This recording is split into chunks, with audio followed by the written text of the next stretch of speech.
Who are these little cuties on my head, you ask? Korean tit. Korean tit. Is a beautiful thing.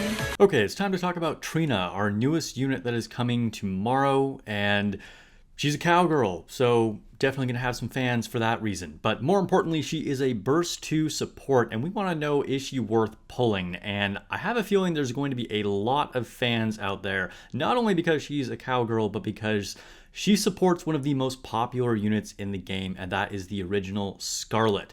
The big reroll target for a lot of people when the game launched has really fallen off, but the question is, can this bring her back? So let's take a look at Trina's skills. The first skill is called Nature's Grace and says, activates after full burst ends, affects all allies, constantly recovers 4% of caster's final max HP every 1 second for 5 seconds, activates when attacking with full charge, affects all allies if HP of 2 allies with the lowest HP is lower than 30%, recovers 2% of caster's final max HP as HP, and then activates when attacking with full charge, affects all allies with 2 HP with the lowest percentage. If it's lower than 50%, recovers 1.5% of caster's final max HP. So she's going to be healing with every full charge attack. She is a rocket launcher, and the lower those 2 lowest HP allies are, the more she's going to heal them. So this is going to be good kind of no matter what. I mean, it's definitely, just good survivability. Now, it's not a massive heal, but pretty strong heal, honestly. I think this will certainly be relevant, and it does affect all allies. So this isn't dependent on the element or the weapon type or anything. You're going to get value out of her no matter, which allies are getting low. But now let's take a look at her skill 2, Peaceful Tree. Activates at the start of battle only if self survives. Okay, so as long as she's not knocked out for the whole battle, you're going to have this from the very beginning. Affects all electric code allies with rifles. Now this says rifles. This is actually supposed to be assault rifles. This has been community verified. Shift up continues the L's with the translation and localization. It is what it is. I guess we'll find out for sure if it's for assault rifles when she actually drops, but we're like 99% sure this is going to be assault rifles or ARs. So it says all electric AR users, max HP goes up by 40% of caster's max HP without restoring HP constantly. So we've seen these kind of effects before. They get a big HP cap increase, but it doesn't actually heal them. And this benefits units that have things that trigger when they have lost HP or when they're below a certain HP percentage. So just keep that in mind for a little bit later. And then activates at the start of battle, affects 1 electric code ally with rifle on the leftmost side of the squad. This is the most specific I think we've had for any kind of trigger condition for any skill. Like, this is highly specific. It needs to be 1 electric code ally with an AR on the leftmost side. So, just be very careful about your unit placement here.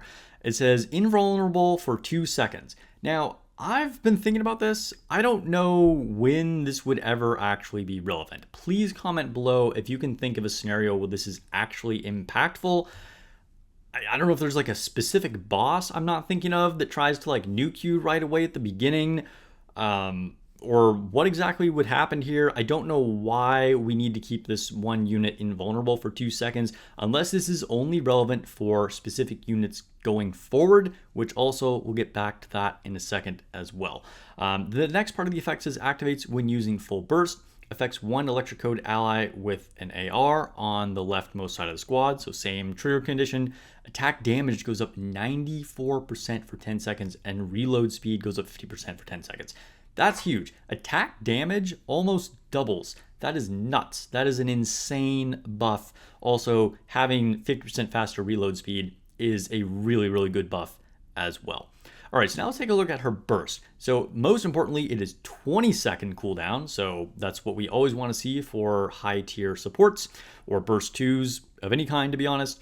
And it is called Mother Forest. Affects all allies. Max HP goes up 20% of the caster's max HP without restoring HP for 10 seconds. So again, we're going to be triggering things where the HP needs to be a lower percentage. And then attack damage goes up 20% for 10 seconds. So another attack damage buff, really, really good. And then if that applies to everything, then the next part says effects activates when enemy count aside from nikke. So this won't apply in arena, but when enemy count is 1. So it has to be a single boss. There's not going to be any ads out there. I mean, technically this could affect one specific ad, but like, I don't think anybody really cares about that. So one boss without any ads. And then it says affects all allies. Burst skill damage of skills with, quote, affects all enemies up 435% for 5 seconds. So really good damage increase there. But it only affects units that say affects all allies. I'm gonna get back to that in a second. And then activates when enemy count aside from nikkes is more than 2. So we're going to get kind of the opposite effect here.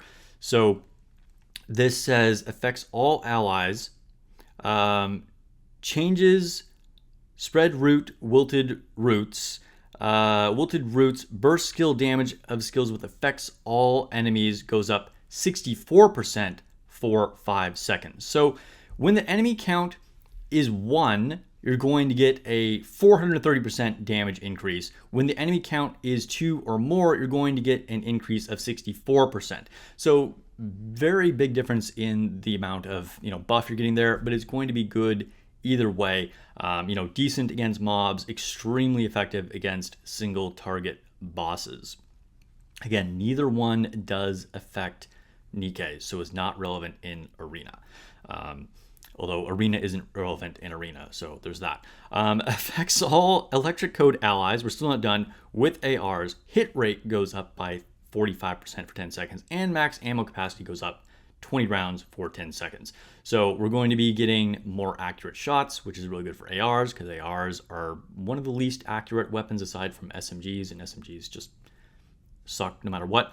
And then max HP, max ammo going up is great just to reduce those reloads. So really, really good effects. But kind of the question is, what do we actually do with this, right? I think we all know this is going to be Scarlet, as I mentioned in the beginning, but is there anybody else this can buff?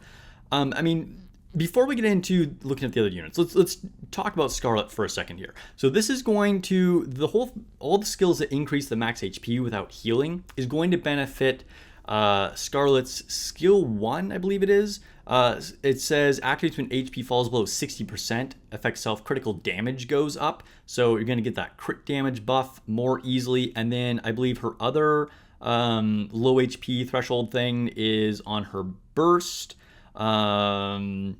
Activates when HP falls below 50%, crit rate goes up by 19% for 10 seconds. So you're going to get more consistent crit rate and crit damage with the buffs from our new supporter here, our new cowgirl.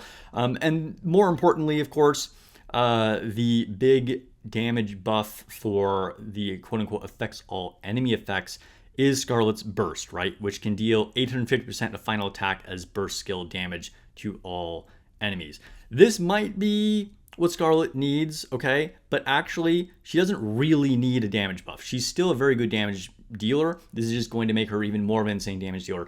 But what the big problem with Scarlet is right now is that she is just paper thin, okay? She dies to almost anything. She has not been relevant for quite a while just because she's so easily put down. And we're going to be healing, okay? So, consistent heals for her is definitely going to help. Now, this isn't anything new, right? We could have healed her with any number of other units.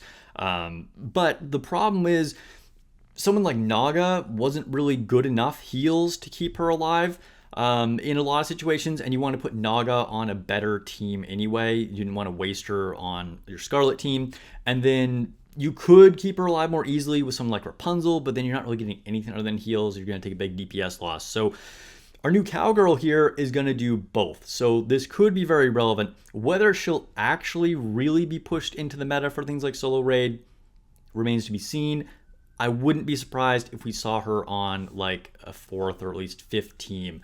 However, what I think is more likely is that we're going to see a new DPS that is an electric AR user come out in the near future that this is really geared for. Okay, I think Scarlet is kind of like the distraction. The real thing we want to think about is the units that are coming out in the future.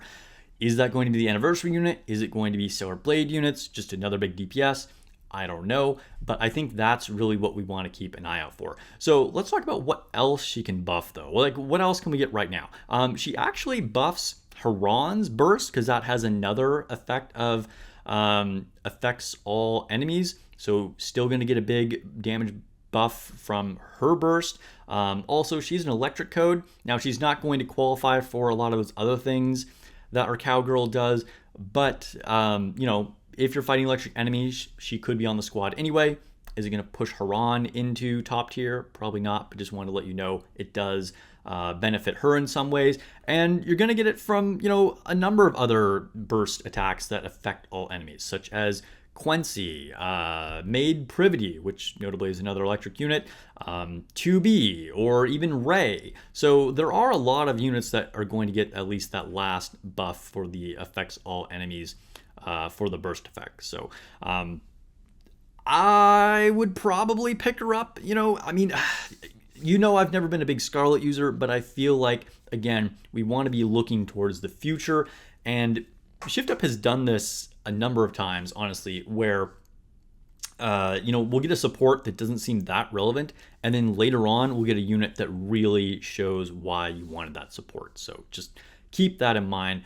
Let me know if you're planning to pull for her, if you have anything else that you think you've cooked up, any questions, you know, if you've heard differently on the translation, if it's not actually ARs, but I'm quite sure that's how that is going to work. Also, she affects Moran, so just keep that in mind. She is an electric AR user, so best buffer for Moran. All right, I will catch you guys in the next video. Make sure you subscribe if you like the content. It'll really help out the channel. Like the video if you want to see more of it. All the YouTube things. Thank you for the help. Also, I stream on Twitch. I'll be streaming on Twitch later tonight, so check out my channel there. Link in the description, and I'll catch you guys in the next video or stream.